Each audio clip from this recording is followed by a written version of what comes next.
అందరికీ నమస్కారం. Welcome to VN constructions and interiors. మనము వీడియోలు పెట్టక కొంచెం చాలా రోజుల నుంచి అవుతుంది, అంటే గ్యాప్ రావడం జరిగింది. ఎందుకంటే మనం ఒక ప్రాజెక్ట్ అనేది ప్రెస్టీజియస్ ప్రాజెక్ట్ అనేది ఒకటి తీసుకోవడం జరిగింది. అది కంప్లీట్ అయింది. తర్వాత మీకు next day to day video అనేది రావడం జరుగుతుంది. మనం ఎలా వర్క్ చేసాము ఏంటని చెప్తాను. అయితే ఈరోజు మనము ఫస్ట్ నార్మల్ వ్యక్తి ఇల్లు కట్టుకోవాలంటే ఫస్ట్ చేయాల్సిన పని ఏంటి అనే దాని గురించి తెలుసుకుందాం. దీన్ని తెలుసుకునే ముందు మీకు ఒక విషయం చెప్తాను. చాలామంది చాలాసార్లు మోసపోతున్నారు. నేను ఇంతకుముందు కూడా చెప్పాను, ఇప్పుడు కూడా చెప్తాను. మీరు ఒకటేంటంటే ఇల్లు కట్టుకునే ముందు మీరు ప్రతి ఒక్కటి జాగ్రత్తగా అన్నీ అంటే ఏదైతే చేసుకుంటున్నామో, అంటే ఇల్లు కట్టుకునే ముందు ఏదైతే ప్లాన్ చేసుకుంటున్నామో మీరు ముందే ప్రతిదీ ప్లాన్ చేసుకున్న తర్వాతనే ఇల్లు వర్క్ అనేది స్టార్ట్ చేయండి. ఇది నా రిక్వెస్ట్ అనుకోండి, మన విఎన్ కన్స్ట్రక్షన్ తరపు నుంచి మీకు ఒక సలహా అనుకోండి.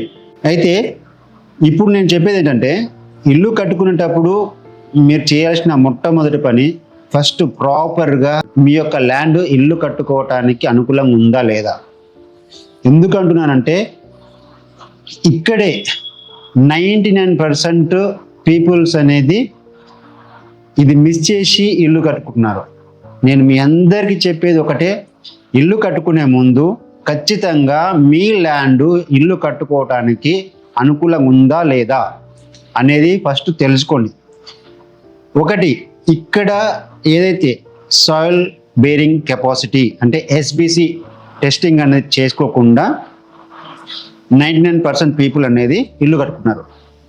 ఎందుకు చెప్తున్నానంటే, మీరు కట్టుకునే ఇల్లు ఎన్ని ఫ్లోర్లు కట్టుకోవాలనుకుంటున్నారు, ఎంత వెయిట్ వేయాలనుకుంటున్నారు, ఆ వెయిట్ మన ఏదైతే మీరు కట్టుకున్న ఇంటికి అనుకూలంగా ఉంటుందా లేదా అనేది తెలుసుకోవాలంటే ఎస్బిసి అనేది ఖచ్చితంగా తీసుకోవాలి.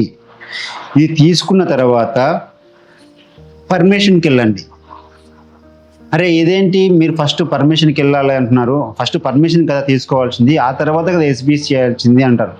కానీ మీరు పర్మిషన్ తీసుకోకంటే ముందు మీరు చేయాల్సిన పని ఏంటంటే ఎస్బిసి, మన ఇంటికి ఏదైతే ఇల్లు కట్టుకోవడానికి ప్లేస్కు అనుకూలంగా ఉందా లేదా అనే దాని గురించి తెలుసుకుంటేనే మనం ఏదైనా ముందుకెళ్ళగలం.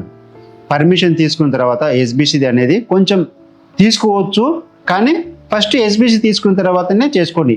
మీకు ఎస్బిసి తీసుకోవడానికి వేలలో ఖర్చు కాదు, మీ యొక్క ల్యాండ్ నుంచి ఎవరైతే టెక్నికల్ పర్సన్ ఉంటారో ఆ టెక్నికల్ పర్సన్ వాళ్ళు వచ్చి తీసుకోవాలంటే మీకు ఒక 5,000 to 6,000 రూపీస్ ఛార్జ్ చేస్తారు. లేదు మీరే అక్కడ ఒక జేసీబీతో కానీ లేదంటే డ్రిల్తో కానీ ఒక 10 feet అంటే వాళ్ళు చెప్తారు, ఏదైతే టెక్నికల్ పర్సన్ ఉంటారో వాళ్ళు చెప్పిన దాన్ని బట్టి అక్కడ ఆ లోతు నుంచి మట్టి తీసి శాంపిల్ పంపిస్తే మీకు అయ్యే ఖర్చు 1,000 రూపీస్ లేదా 2,000 రూపీస్ మాత్రమే ఖర్చు వస్తుంది.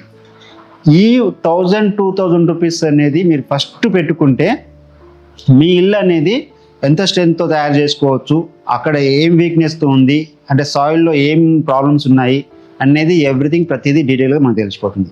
ఇది మనం మొట్టమొదట చేయాల్సిన పని. నెక్స్ట్ వెళ్తే పర్మిషన్ తీసుకున్న తర్వాత, పర్మిషన్ వచ్చిన తర్వాత మీరు వెళ్ళాల్సిన మొట్టమొదటి పని ఏంటంటే ఫ్లోర్ ప్లానింగ్. అంటే ఫ్లోర్ ప్లానింగ్కు కొంతమంది అంటే ఫ్లోర్ ప్లానింగ్కి వేలా వేసుకుంటారు, పర్మిషన్ ఒకలాగా వేసుకుంటారు. కానీ మీరు 99% మీరు పర్మిషన్లో ఏది తీసుకుంటున్నారో అదే విధంగా మాత్రమే ఇల్లు కట్టుకోవాలని కోరుకుంటున్నాను. ఎందుకంటున్నానంటే రాను ఫ్యూచర్లో మీరు ఏదైతే పర్మిషన్ ప్రకారం ఇల్లు కట్టుకోలేకపోతారో దాని ప్రకారమే రేపు డీవియేషన్ ప్రకారం కానీ లేదంటే మీరు అంటే మీరు ఎక్స్ట్రా కట్టుకుంటే ఇన్ కేస్ ఫ్యూచర్లో మీ ఇల్లు కూలగొట్టడానికి మున్సిపల్ వాళ్ళకి అథారిటీ అనేది ఉంటుంది. కాబట్టి మీరు ఏదైతే పర్మిషన్ తీసుకుంటున్నారో పర్మిషన్ తీసుకునే విధంగా మాత్రమే కట్టుకోవాలని కోరుకుంటున్నాను. తర్వాత వచ్చేసి పర్మిషన్ అయిపోయింది, ఎస్బిసి అయిపోయింది. నెక్స్ట్ మీరు చేయాల్సిన మొట్టమొదటి పని, ఎవరైనా సరే ఒక ఇంజనీర్ దగ్గరికి వెళ్ళి ఆ ఇంజనీర్ తోటి మీరు మీ ఇంటికి ఇగో నేను ఈ సాయిల్ బేరింగ్ కెపాసిటీ తీసుకున్నాము, ఎస్బిసి తీసుకున్నాము, పర్మిషన్ తీసుకున్నాము, దీనికి సంబంధించిన స్ట్రక్చరల్ డ్రాయింగ్ అనేది చాలా ముఖ్యమైనది. మీ ఇంటికి ఎంత అవసరం అంటే మన బాడీకి బోన్స్, తర్వాత ఏదైతే ఈ చర్మము ఈ లోపల ఉన్న కండలు ఉంటాయో ఈ కండరాలు, లోపల ఉండే ఈ కండలు ఉంటాయో ఇది ఎంత అయితే మనం బాడీకి ఎంత అవసరమో మీ ఇంటికి స్ట్రక్చరల్ డ్రాయింగ్ కూడా అంతే అవసరము. ఇందులో ఏ ఒక్కటి తక్కువైనా బిల్డింగ్ అనేది లైఫ్ తగ్గుతుంది. అక్కడ అనేది ఆ ప్లేస్లో అంటే మీరైతే తక్కువ చేసి వాడతారో ఆ ప్లేస్లో అనేది వీక్ పొజిషన్కి వస్తుంది. కాబట్టి మీరు మొట్టమొదటి చేయాల్సిన పని స్ట్రక్చరల్ డ్రాయింగ్.